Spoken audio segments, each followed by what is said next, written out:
का वाला। किसी ने ट्राई किया इसको?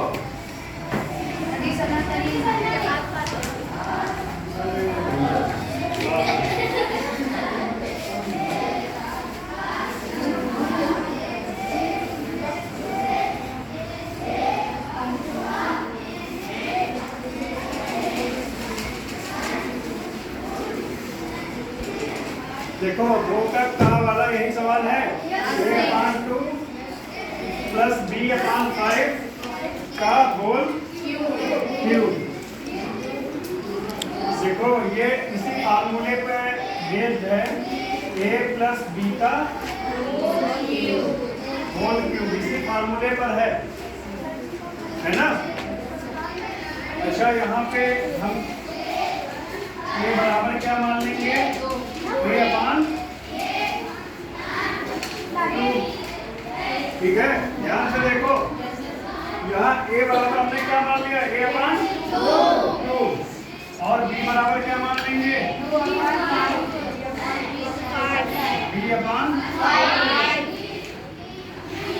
ये बटे में था इसलिए कंफ्यूजन होगी थोड़ी, है ना, लेकिन आप कंफ्यूजन दूर हो जाएगी। a बराबर a/2, b बराबर b/5 है ना। a प्लस b का होल क्यूब क्या होता है? पढ़ियो, फार्मूला याद है? बात खाए हो करते क्या खाए होती हो? बात खाए रहे हो क्या खाए रहे हो? मुझे कुछ जाएगा ना। बताओ। a cube plus b cube plus 3ab a plus a cube plus b cube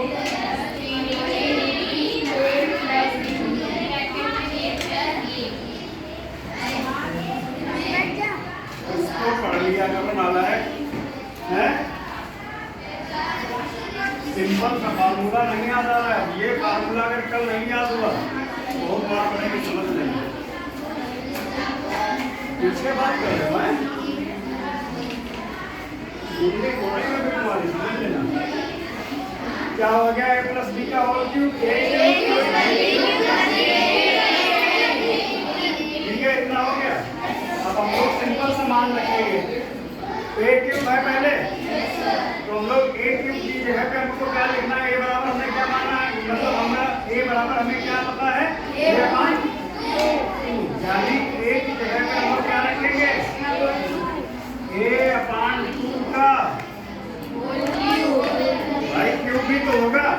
अच्छा यहाँ पे a का भी क्यूब होगा, 2 का भी क्यूब होगा। ऐसा नहीं है कि केवल a का कर दिया, तुमने गलती की होगी कहीं कहीं पे। x y में y का क्यूब कर दिया, x का नहीं किया। दोनों का होगा, समझ लो। इसका भी होगा, इसका भी होगा। ठीक है, फिर क्या है? प्लस का निशान लगा हुआ है, प्लस का निशान लगा दिया हमने। कोई दिक्कत यहाँ तक? इसके आगे क्या लिखा है? b cube. अब b क्यूब का मतलब ये है कि b की जगह पे हमें क्या रखना है?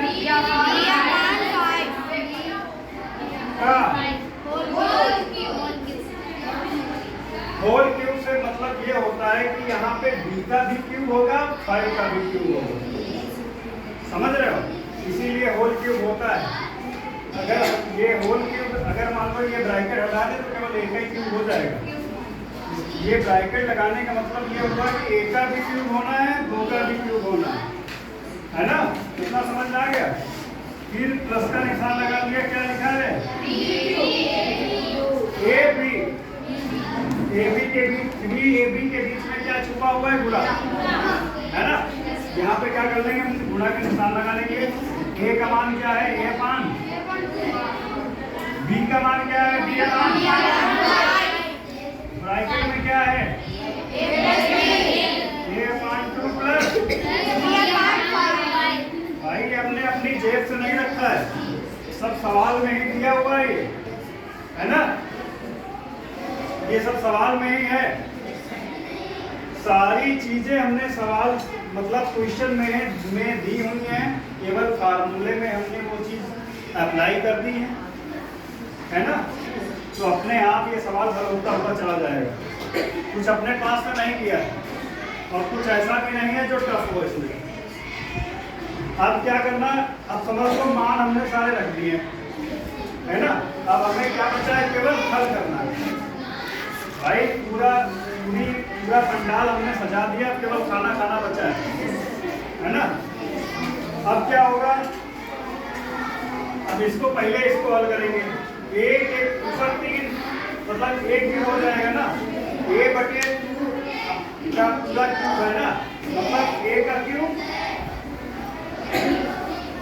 क्यूब अगर पूछा जाएगा तो a क्यूब ही तो होगा है ना। a का क्यूब, अगर a का स्क्वायर पूछा जाता तो a स्क्वायर, a का क्यूब पूछा जा रहा है तो a क्यूब। अगर हमसे 2 का क्यूब पूछा जाए तो क्या लिखेंगे, 2 का क्यूब पूछा जाएगा तो क्या लिखेंगे, 8। बच गया गलती, बच गया, पढ़ना ही जा रहा। प्लस b का क्यूब का मतलब b की घात 3, 5 का क्यूब कितना होगा, 125 प्लस 3।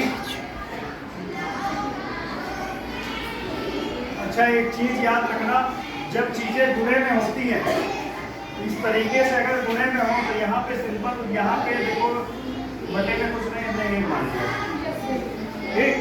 बाकी तो चीजें सारी गुणे में है। जब चीजें गुणे में हो तो क्या होता है, ऊपर वाले की गुणा होती है, नीचे की गुणा होती है। ना ऊपर वाले को नीचे से मतलब नहीं, ना नीचे वाले को ऊपर से मतलब, केवल ऊपर वाले को ऊपर वाले से ही मतलब है। यानी 3 की गुणा जब a से करेंगे और b से करेंगे तो ये क्या हो जाएगा, 3ab है ना, बटे 2 एकम 2 पंचे 10, यही तो हो जाएगा। अभी क्या बचा हुआ है, ब्रैकेट बचा हुआ है, a/2 प्लस